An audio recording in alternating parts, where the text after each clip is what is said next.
다음은요. 윤석열 전 검찰총장 이야기가 좀 있습니다. 요새 기사가 좀 간간히 나옵니다. 지금 관련 기사가요.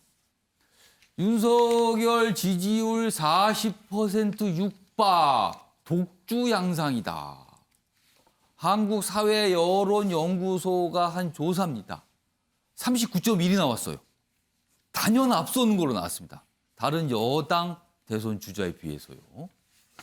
그리고요, 이런 가운데 정치 행보가 하나 있었습니다. 여기 보면 김영석 교수, 책도 내주셔도 굉장히 좀 유명하신 분입니다.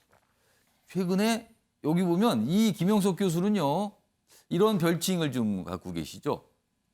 101세의 철학자. 1세기 넘게 어떤 경험을 갖고 계신 거죠. 101세의 철학자로 불리는 연세대 김영석 명예교수를 최근에 만났다는 거예요. 자, 그럼 만났으면 뭔가를 물어보고 들었을 거 아닙니까? 다음 보겠습니다. 윤석열 101살 철학자 김영석에게 물었다. 제가 정치해도 될까요? 굉장히 중요한 질문을 했군요. 정치권에서 지금 여기에 촉각을 세우는 거 아닙니까? 내용 좀 더 보겠습니다. 여기 보시면 김 교수가 전한 윤 전 총장과의 대화 이렇게 해서 그러면은 여기 있어요. 이렇게 물어봤다는 거예요. 제가 정치해도 될까요? 제가 그런 데 어울릴까요? 이런 취지의 질문입니다. 그러자 정치는 애국심과 그릇이 크면 되는데 그러면서 민주주의에 보니까 민주주의에 열정이 있으니까 걱정하지 마세요. 이런 정도의 답변을 했다고 그럽니다. 애국심과 그릇이 크면 해도 된다. 이런 설명이었어요. 그리고 여기 보면 여러 가지 얘기가 있습니다. 윤 전 총장의 아버지께서 면담을 요청했고 처음에는 거절했습니다만 좀 그런 거절 이후에 다시 한번 만나기로 했다. 이런 내용도 소개가 돼 있습니다. 정치해도 될까요? 이 얘기를 물어봤다는 거예요. 자, 전하람 변호사. 예. 이 정도 물어보면 마음이 기운 거 아닙니까? 어떻게 보세요? 네, 마음이 기운 걸로 보입니다. 그리고 사실은 우리가 대선 주자로서 지지율이 40%에 육박한다라는 거는 어떤 이유에서든지 시대 정신을 담고 있다. 시대의 흐름을 잡았다라고 봐야 되는 것이거든요. 그러니까 기존의 10%, 20% 어떻게 보면 반사체니 발광체니 이런 논쟁이 있었지 않습니까? 10%대다 이렇게 하면 이게 그냥 논쟁의 소재가 돼서 반사체다 이런 얘기를 할 수 있지만 40% 정도까지 가면 오늘 기사에도 있지만 상식과 정의의 아이콘으로 어느 정도 이미 자리매김한 걸로 보이거든요. 저는 또 저 기사를 보면서 한 두 가지 정도 시사점이 있는 게 첫 번째는 굉장히 높은 언론의 관심도입니다. 즉 윤석열 장관이 대외적으로 어마어마한 행보를 한 게 아니고 우리 김영석 교수님 찾아가서 면담을 나눴는데도 이게 대대적으로 기사가 보도되고 하다 보니까 보도가 되고 있어요 지금. 맞습니다. 무슨 내용을 얘기했는지도 좀 알려지고 있는 거예요. 그러다 보니까 윤석열 윤석열 전 총장 입장에서도 무리수를 둘 필요가 별로 없게 됐습니다. 그러니까 국민들의 관심을 유지한다라는 게 쫓기는 것이 아니고 내가 차근차근 행보를 해도 국민들에게 잊혀지지 않는구나라는 자신감을 얻을 수 있게 됐고요. 또 한 가지 보면 사실 저도 검찰총장 평생 검사만 하시던 분이 정치에 뛰어든다라고 하는 거에 대해서 많은 분들이 우려를 가지고 있는데요. 그런 우려도 있어요 지금. 네, 맞습니다. 이분이 과연 경제, 외교, 국방 이런 부분들을 할 수 있을 것인가라는 우려를 모든 국민이 하고 있는데 저는 그 첫 단추를 윤 총장께서 굉장히 잘 풀어가고 있다고 봐요. 오히려 저는 부족한 게 많다.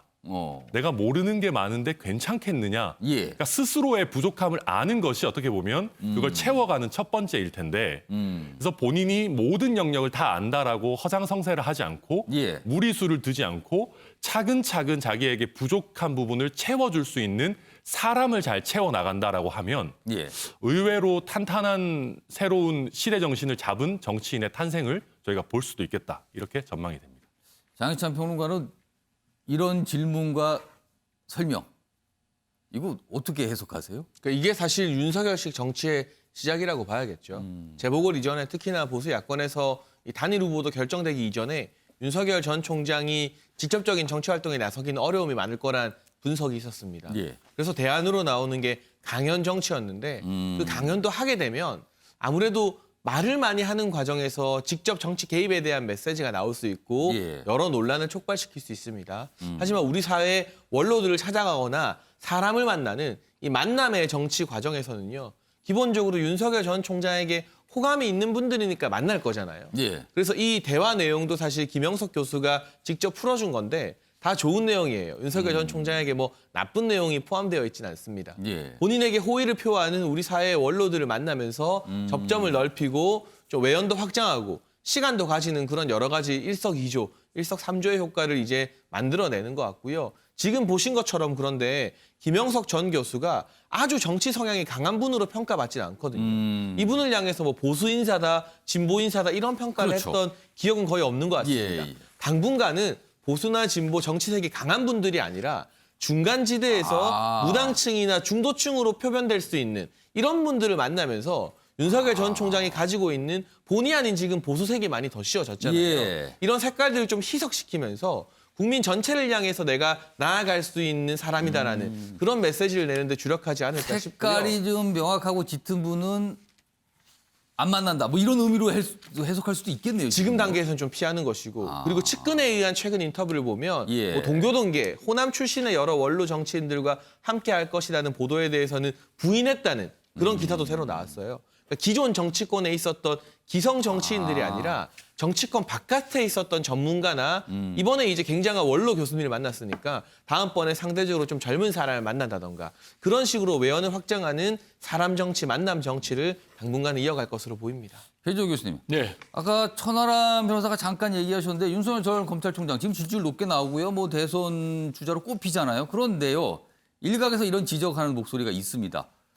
평생을 검사 말고는 한 게 없는 거 아니냐. 그럼 다른 분야는 경험이 없는데 과연 정치 그중에서도 대선 주자 이거 괜찮을까? 이런 지적이 있습니다. 그건 어떻게 보세요? 그렇습니다. 실제로 안철수 후보의 측근을 만났을 때 그 예. 측근이 그런 얘기를 했다고 그래요. 과거에 안철수 현상이 있었음에도 불구하고 실패로 끝났던 것은 구체적인 국가 운영에 대한 비전과 컨텐츠가 부족했기 때문이다. 라는 그런 이유를 들었어요. 그러면서 그 부분에 대해서 뭔가 좀 충분하게 준비가 되지 않으면은 결국은 같은 길을 걸을 것이다. 라면서 충고를 했다고 그래요. 그래서 지금 말씀하신 대로 앵커께서 지금 윤석열 전 총장 같은 경우는 27년 동안 검사 외길만 걸었거든요. 그럼 이제 과연 국가의 최고 지도자 대통령이 된다면은 국가 성장 동력은 뭘로 할 것인지 그리고 외교, 국방, 교육, 보육, 경제 이런 부분에 대해서 과연 윤석열 검찰총장이 구체적으로 대안을 제시할 수 있는지 이런 문제가 상당히 큰 문제로 제기가 될 것 같아요. 다만 그럼에도 불구하고 현재 보수층의 대선 주자들이 워낙 미미한 존재이기 때문에 예. 현실적으로 윤석열 전 총장이 범보수 중심의 상당히 상수로 부상할 가능성이 있다. 그리고 특히 이제 윤석열 전 총장 같은 경우는 보수 플러스 중도에서 강력한 지지를 받고 있기 때문에 상당히 그런 강점이 있는데 이번에 이제 이 김영석 교수를 먼저 만난 것도 예. 이건 외곽을 통해서 중심으로 들어가자. 특히 지금 이제 코로나19 상황 아니겠습니까?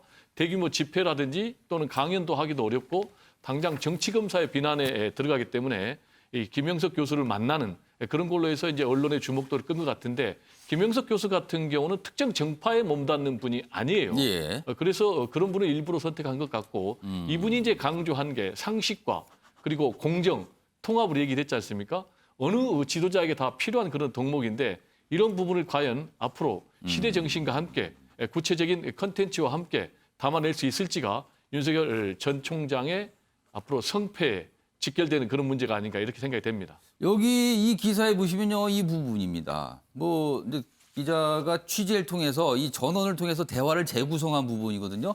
그러니까 정치해도 될까요? 이런 질문과 함께 이런 얘기도 합니다. 여기 보면 윤석열 전 총장이에요. 저는 부족한 게 많습니다라는 얘기를 하면서 이게 설던 얘기 듣고요. 그리고 이런 얘기도 여기 나옵니다. 여기도 역시 이제 윤석열 전 총장이 얘기한 걸로 돼 있어요. 야권에 대통령을 할 인재가 없다는 말도 나옵니다. 요 뒤에는요. 그렇다면 그런데 저는 어떨까요? 이게 생략된 것 같네요. 보니까 이런 대화가 오갔다 그러네요.